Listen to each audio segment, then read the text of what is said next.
Howdy, guys, and welcome to Cliff Notes, and welcome to night number 83 of the overnight feed recaps for Big Brother season 26. It's Eviction Thursday. Tonight, we're going from the final four down to the final three. Yes, we'll see either Cam or Rabina heading out the door, joining jury. At this point, then, it's all coming down to the next few competitions. Finale Sunday night. We'll find out who walks away with the big check. We're right there at the end of it, guys. It's been quite the season. We'll do a recap after we get done. There were a few conversations that took place last night. We finally got Rabina and McKenzie talking, which they've been going on and on about for the last week. So we will cover that.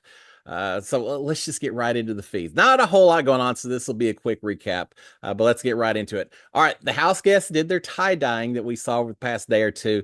They finally got to reveal the content, see how it looks.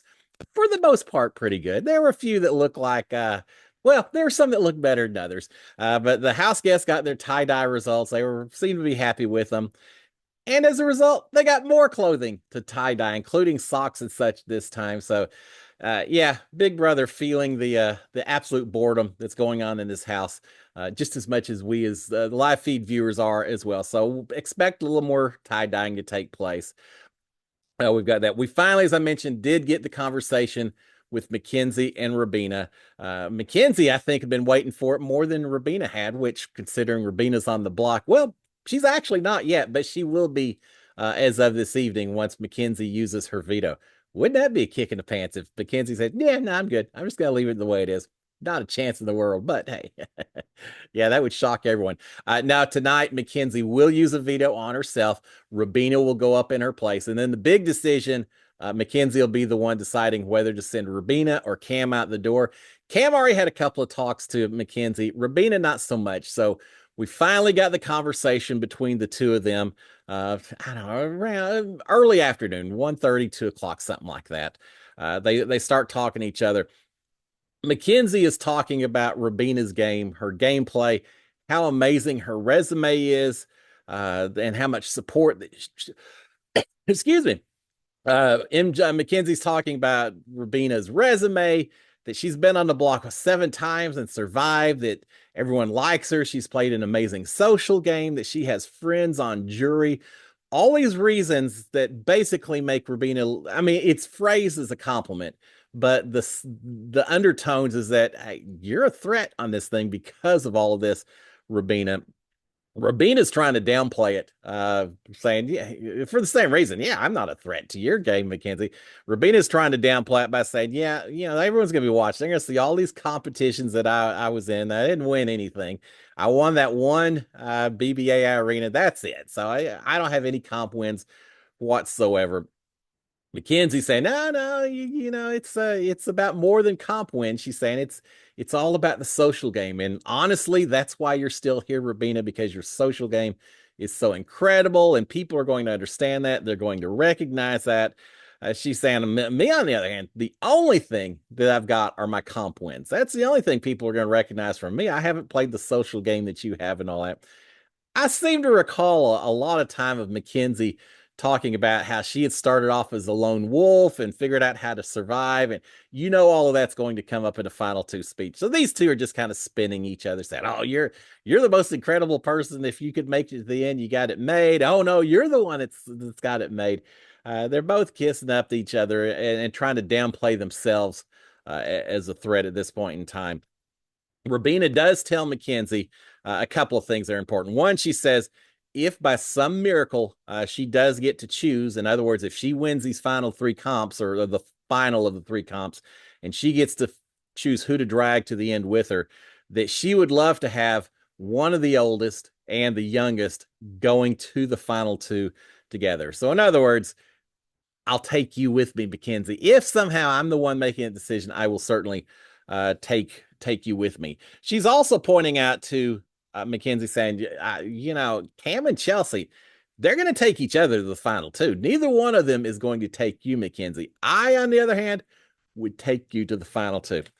It's a great pitch. There's not a lot that you can throw out if you're Rabin at this point in time, but that is the one thing that she should be focusing on. That hey, those two, they don't have your backs. They're watching out for each other. Unless you think you're going to win all of it at the end, you ought to take me because then I can take you to the end as well. Would Rabina take McKenzie over Chelsea? Not so sure of that. But I think there's a better chance that Rabina would than Cam would. Yeah, I think so. So I think her pitch is valid. I just don't know that McKenzie's buying it right now. But yeah, she's saying Cam and Chelsea take each other to the final two. I think there's a part of McKenzie that hopes that's not the case, but perhaps realizes it is. Rubina is saying, I hope that you're not going to let Chelsea decide what you should do, that it's your decision, not Chelsea's decision. She's pushing the right buttons, I think. I just don't think they're having an effect. McKenzie tells Rabina that she's still undecided about the decision that she's going to make. She does say at one point that as long as she makes the final, that her goal is to make those final two. If she went home final three, she would be upset. Well, home. If she left, became a member of the jury, the last member of the jury, she'd be upset. But if she makes it to the final two, she doesn't really care if she wins or not. It's different than me. I guarantee if I make it to the final two, it's all about winning at that point in time. But she says, I don't even care. I just want to make it to that point. So that's the conversation. They eventually finish it off with a hug. It's friendly. I just don't think McKenzie's buying it. But again, Rabina did what she could. She probably should have done it a few days earlier. I think Rabina has made a mistake thinking that she'll have more impact by waiting to the last possible moment. And sometimes that's a valid approach that you want to tell some people some stuff and kind of shock them and catch them off guard and not give them enough time to start talking to a lot of other people before the eviction takes place. But when your pitch is solid, when you're making good points, I think there's probably something to be said for saying it a lot earlier so that the person has to think on it every night when they go to bed and all of that. Instead, she waited too long. McKenzie's been listening to Chelsea talking in her ear for too long, and it's just not ringing home with McKenzie as a result. I think pitch was good. It was just too late. But we'll find out. We're going to find out tonight. All right, after finishing their conversation, Rabina by herself is talking to the camera, saying she deserves to go to Final Three. She wants to make it there. She's asking the universe to get her there. She starts to cry a little bit as she's giving herself a bit of a cheer talk, a pep talk, complimenting herself, saying, 4 people left out of 16. That's pretty good. You did pretty good, girl. And so she's building herself up. She probably does that for about half an hour. So it was pretty long talking to the cameras, but yeah, trying to kind of fire herself up, cheer herself up a little bit afterwards. All right, we've got that. While they're having their conversation, Cam spent pretty much the entire afternoon, morning, a little bit in the evening as well, playing solitaire. Not a whole lot of interaction. He did take a break to pack his suitcase. Rabina, I think hers was pretty much already packed from last week, but both suitcases packed, sitting in the storage room. So they did that. Eventually, they had dinner. They attempted to make different Rice Krispie treats. I guess you wouldn't call it Rice Krispie treats if you aren't using Rice Krispies, but marshmallow treats with all the different kinds of cereal they had left, and so they're playing around doing that a little bit. While they're doing that, McKenzie, when she gets some little quiet moments with Chelsea, alone moments, she's kind of whispering to Chelsea, giving her an update on what Rabina had told her during their conversation. The way she said it, and maybe it's just because she's saying it Chelsea, but she seemed very not really buying anything Rabina said, just kind of with disdain. I'm not sure if that's the right word. Just kind of just throwing out, hey, she told me this, she told me that. Not really seeming like she's bought into what Rabina said at all. Now, having said that, McKenzie may be saying it like that to Chelsea. Chelsea is still a little concerned that Rabina finally had the talk and maybe got into McKenzie's head a little bit, because Chelsea turns around and tells Cam, says, look, you need to talk to McKenzie. You need to talk to her again before tomorrow, because Rabina promised to take McKenzie to the final two if it's her choice. She got in her head a little bit with that. She's saying that she'll take her to the final two. And she also apparently told McKenzie that you would take me to the final two and I would take you to the final two. So with all of that going on, just make sure that you and McKenzie are still okay with each other. You need to talk to her. And Cam saying, I'll do it. I will talk to her. I'm going to remind McKenzie that even if Rabina did take her to the final two, just by virtue of Rabina being there, means McKenzie doesn't win, that Rabina would beat McKenzie in a final two. He said, I'm going to mention that. I'm also going to talk about loyalty. We've all had loyalty, and why would you suddenly not be loyal? So he said, I know what I need to do. I'll go talk to her. And so just a little bit later, Cam does grab McKenzie for a little bit of a check-in, a little conversation. Cam is warning McKenzie, as he told Chelsea he would. He's warning McKenzie that Rabina has two easy votes on this jury, at least, T-Core and Chemo. At least two easy votes. That she's been on the block 7 times so far. She's survived. She's got all these things that she could pitch, and she would be an incredibly dangerous threat to have on the block as a final two. McKenzie responds, yeah, she said all this stuff, and yeah, I know everything you're saying. Yeah, I don't disagree with you. I'm still leaning towards keeping you, Cam. So we talked and all, and she made her pitch, but I'm still leaning towards keeping you. They're talking about Rabina having told Chelsea, this is McKenzie. She's saying, Rabina says all this, but why should I believe any of it? She says, Rabina told Chelsea during the double eviction that I was the biggest threat in the house, that Chelsea ought to get rid of me. She said, if she's saying that to Chelsea, why is she suddenly now thinking that I'm going to believe that she's going to take the biggest threat in the house to a final two with her? She said, just because she says it doesn't mean she's going to do it. She's already said I'm a big threat. So why would she do something like that? McKenzie is saying that she really would rather stay loyal to Cam and Chelsea. And if then Cam or Chelsea boots her in the final 3 position, congrats to them. It is what it is. She says that would be less embarrassing than getting played by Rabina, basically. She's also saying that Rabina has been lying to them all season, while Cam is not. Cam says something about, I would have been loyal to you if I'd won a few comps here and there. I would have protected you. I would have been able to prove it a little bit more. And McKenzie says, I know you would have. I know there's loyalty, that you've been loyal to Chelsea. You would be loyal to me if you had the opportunity. So, yes, I understand from a loyalty standpoint, you've been loyal. Rabina's on the other side. I think at one point, I think it's during this conversation, Cam says, we're kind of like, gosh, was it him or Chelsea? You're getting some conversations mixed up, saying, we're kind of like T-Core and Chemo and Rabina. It's the 3 of us. Rabina had that all season long. Now she lost it at the end, but she's had that. Now she's the odd man out. She understands. She gets it. She's been on the other side. So he's pointing that to her as well. Cam finishes up by saying, when it gets right down to it, he says, I'd love to go as far as I can, but you and Chelsea, y'all deserve to go to the final 2. And I understand that. I just want to make it a step further. So that's how it finishes up. By the end, at the beginning, McKenzie saying, yeah, I'm leaning towards keeping you. By the end, she's saying, you're good, Cam. You're not going anywhere tomorrow night. You're good. So, yeah, Rabina made her pitch, but it seems like Rabina probably is heading out the door this evening. All right, while we've got Cam and McKenzie and Rabina in the kitchen, they're talking about wanting to be in the outdoors. McKenzie says the backyard doesn't count. I want real outdoors. She talks about sitting on a pier in Galveston and reading the Bible, and yeah, it sounds pretty good to me. A lot better in Galveston than Florida right now. Thoughts and prayers out to the folks of Florida while I'm thinking it with the hurricane that just came through. It doesn't sound like it was great. But anyway, they're talking about the outdoors, about sunsets, about their cats and dogs and such. Very much non-game talk. While they're doing that, Chelsea is upstairs in the HOH bathtub practicing her final 2 speech. We've heard her practicing out in the backyard before. She's doing it in the bathtub now. So we're getting to hear a little bit about what she's going to be focusing on come Sunday night, assuming she's there, and I am making that assumption. She's talking about that she didn't want to rely just on winning challenges. Little poke at McKenzie there, perhaps. That she wanted to thrive and not just to survive. Another little poke at McKenzie. That she wanted to position herself strategically, that she was around people in power and she swayed them to do what was best for her game. Yet another poke at McKenzie. It just seems to me, based on the way she's pitching, that her anticipation is that she will take McKenzie to the final 2. She's told Cam she won't, and it seems like a safer choice. If she takes Cam to the final 2,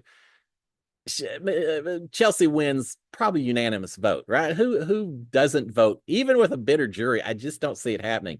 If she takes McKenzie, I think she still wins, but I think the vote could be a little closer. But based on her final two speech, it seems to me that at least in her head, she's designing a speech to go up against McKenzie. Now, maybe she thinks that, hey, that's the hard one. If I'm up against Cam, I don't have to really say that much at all. I can wing it. I have 5 minutes of preparation for him. It could be the case, but certainly a lot of things against McKenzie. She was around people, swayed them to do what was best for her game. She had the most HOHs of anyone, has put 12 people on the block. That she's only been on the block once, and even then, she ended up not being the nominee at the end. So, she has played as she said, she hasn't just survived the game of Big Brother; she has thrived in the game of Big Brother. Decent speech, I think it's pretty good. All right, we got everyone hanging out again, talking about movie musicals. They need to watch more musicals. The only one they could think of, or at least the first one was Sister Act. There's a lot of good musicals out there. Talk about movie musicals, TV talent shows, other reality shows as well. Eventually, it turns to a conversation about how much would they have to get in money in order for them to shave their head. McKenzie starts off saying, for me, it'd have to be at least $7 or $8 million. Eventually, she settles on $10 million in order to shave her head. $10, I'll shave mine. Yeah, if you're into shaved heads, hey, $10, yeah, I'm yours. But yeah, she says it's gonna be $10 million before she would shave her head, which just makes me wish that they had had some kind of big veto competition like they used to do, old school Big Brother. What would you do? Do y'all remember that? What would you do in order to get this week's veto? And it was things like shave your head, go on slop for the rest of the season. I don't remember what the other ones. A lot of punishment type things. Wear a costume for the rest of the season. Bring that back, Big Brother. That would be a whole lot of fun. So yeah, she's not in the mood to be shaving her head anytime soon. Fortunately, it doesn't look like she'll have to do that this season. Although they could be scrambling for a brand new competition to be held as part of the final three. If it really came down to $750,000 grand prize money, if you just shave your head, you wouldn't do it. I think she'd do it. I'd love to see it, but I don't think it's going to happen. All right, we've got Chelsea alone in the HOH room. She is after all these conversations downstairs. She's upstairs. She says, if I have to hang around with these other three any longer, I'm just going to actually start getting dumber. I remember a few times in my house where I felt similar sentiments. But Chelsea just had enough of these house guests. They all have. They're all ready to be done with this season, be out the door. All right, we do have Chelsea and MJ wrapping up the evening. McKenzie saying that she needs to somehow explain her decision to Rabina. Rabina's heading out Thursday night tonight. She's got to figure out some way to explain to Rabina. Maybe doesn't necessarily, does she tell her ahead of time? How does she explain why she's doing what she's doing? Eventually, she says, I'll probably do it in a goodbye message to her, which is perfectly viable way to do it. But yeah, she wants to make sure Rabina understands why, that she viewed her as a threat, and that's why she sent her out the door. She's saying that when she talked to Cam was very nice. He understood how hard her decision was, said, I get it. I understand the stress. It's so important. So Cam kind of kissed up to her the way Rabina should have been doing as well. So yeah, he's kissed up to her a little bit, and McKenzie's recognizing that. She says that Cam told her that he would have kept it McKenzie if he had won the veto. Well, of course you're going to say that, right? But she likes hearing that as well. McKenzie's saying that Rabina winning the first part of the final three HOH competitions would be way more embarrassing than Cam winning it. Normally, the first part of the competition can be a race. It's typically has a little bit of an endurance element to it as well. So, with that in mind, certainly it seems like Cam would be a better competitor at it, and she feels like, if they kept Rabina and she won, that'd just be incredibly embarrassing. So one more reason why I think that she's ready to send her out the door.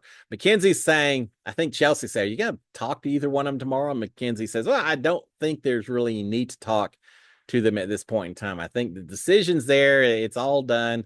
And she's talking gameplay. It's not that she's going to give them the silent treatment, but she's saying, I don't think there's really a big reason I need to follow up with either one of them tomorrow. They're talking about tonight's schedule. Are they going to play the first stage of the HOH competition? Are they going to play the first two tonight. I would expect they may play the first competition, probably almost certainly after the live episode is over. Later in the evening, they very well may have the first leg of the competition. Don't think they'll do the second leg yet. They'll probably do the second leg, I would expect, tomorrow on Friday. And then the winners of each of those two legs then would go head to head on Sunday. It is my expectation, but we'll find out and see. So they are talking about that. With that, everyone in bed a little earlier than usual. Everyone in bed, lights out by 2:30, 2:45, something like that. So, yeah, calling a little bit of an early night. Just knowing that they've got a big evening tonight. Someone's going to be walking out the door. Probably this someone over here. Someone's going to make it to the final three. Probably this person over here. And then that's it, guys. We do have a special show tomorrow night, which is like the recap where they sit around and eat lobster tails and drink champagne and talk about the season. They'll probably maybe do that this evening right after the live episode is over. Isn't that something? Endurance competition. Go ahead and eat a bunch of lobster and drink a bunch of champagne. Then we'll put you in some kind of endurance race type comp thing. But they'll do that. So we'll have that show tomorrow night. And then it all comes down to Sunday. That's it, guys. As I said yesterday, I don't know for certain when the live feeds will end. They may be after tonight's episode. If so, we'll see. Cliff Notes coming to a bit of an end for the recap. We'll still keep doing the Monday night shows and all that. But yeah, a little bit up in the air, guys. But certainly if there's more live feeds after tonight, I'll be here to report all of them. Y'all have a fantastic Thursday. Ought to be a fun show to tonight to see how this all gets right here at the very end. So enjoy the show tonight, and I will talk to y'all later. Until then, SKD 143. Cheers, my friends.